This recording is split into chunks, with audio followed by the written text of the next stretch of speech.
inroads. CNBC Africa had a conversation, and here's more.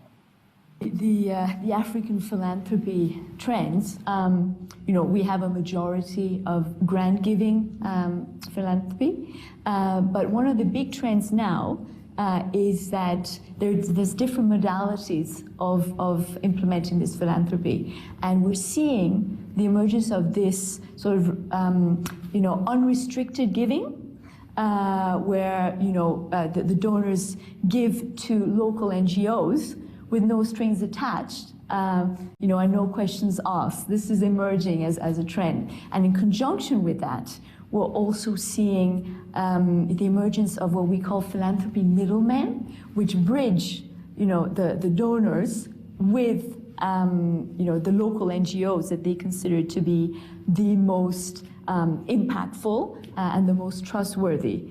Now, the foundation is not within either of these groups. We work completely differently. Our model, as I mentioned, is to self-fund and to really build and design and operate these projects on the ground. That's what we're about. Why Rwanda? Obviously, we've received a huge amount of support from the government to really implement our vision, and we're very, very grateful for that. And the quality of the people who are working here with us is quite phenomenal. It's really a model for us. But in terms of what we do here and elsewhere, really, I think what makes us different is that we're very hands-on. We like to implement our own programs, and in total, we've got about 700 employees. Only 8 of them are in London, so it gives you a sense of how we do things. And that's really not the majority of what's happening in philanthropy.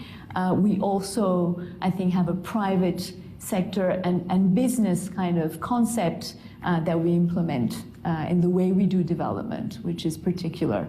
And that's particularly good for our Pharo ventures. Indeed. And talk to me about the scale of investment you've made in Rwanda and the impact this is having, especially in democratizing education and making education accessible.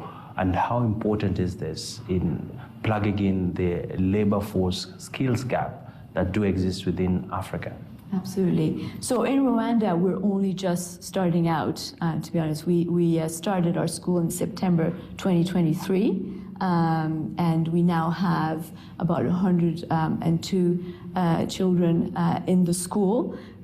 We've also done a very interesting work on our teacher capacity building program, where we basically implement our play-based learning knowledge in the public schools, and we train the teachers in these particular methodologies. I don't want to go into too much detail, but that's really what we've been doing so far. We have a lot of plans for the future as well in Rwanda. But let me maybe switch to the second part of your question now on the democratization of education. I think, for us, that, as I said, goes to the provision of opportunities for a quality and affordable education. In terms of the future, you're absolutely right. You look at Africa, and what do you have? You have about 40% of the population that is less than 15 years old. So it's a no-brainer. Any economic development strategy has to start with empowering that youth and giving them the tools to blossom. And from our point of view as well, as an investment, it's the ultimate sort of unicorn, right? It's really something that yields returns always. But do you want to know a bit more about, how we do the Pharo schools, how our vision is to kind of implement this? So on the Pharo school side, we really have a vision of applying, if you like, the global innovative pedagogies, but in a way that is tailored to the particular learning environment.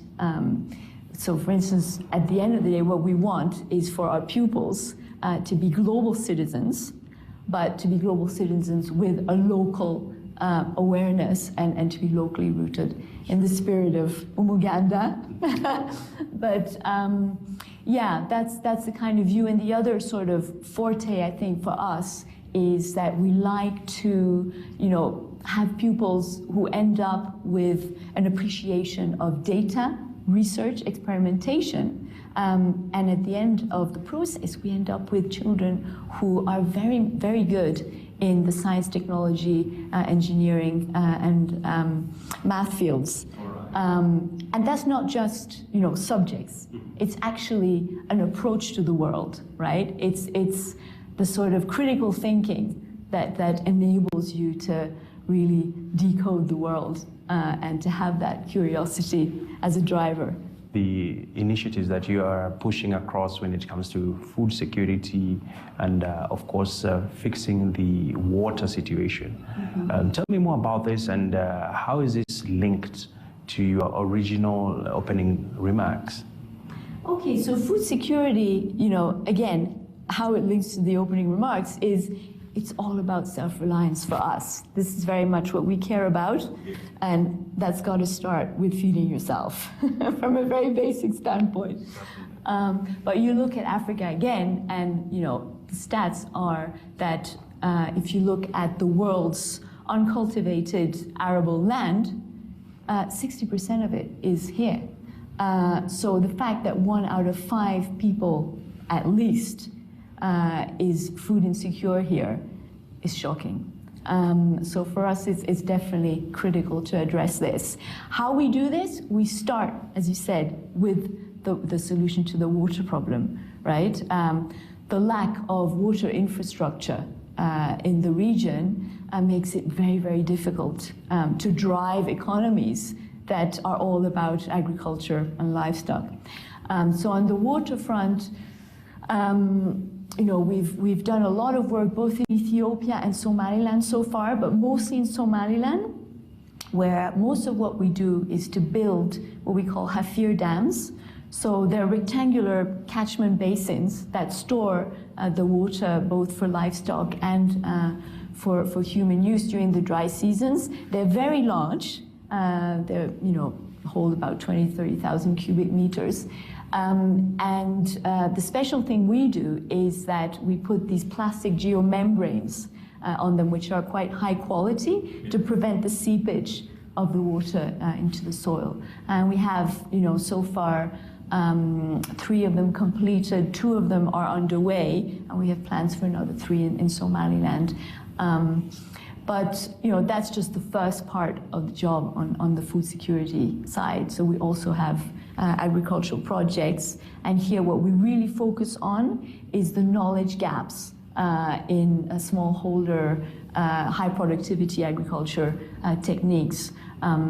So we have these sort of farmer schools, if you like, where demonstration farms. But I think ultimately what we want is to have an integrated vision for the water and the agriculture, where we'd have a series of these big dams that actually feed commercial farms directly. And I think that's a model that we're currently doing a lot of work on to kind of have a concrete sort of outcome on quite soon. Well, that conversation takes us on a quick break, but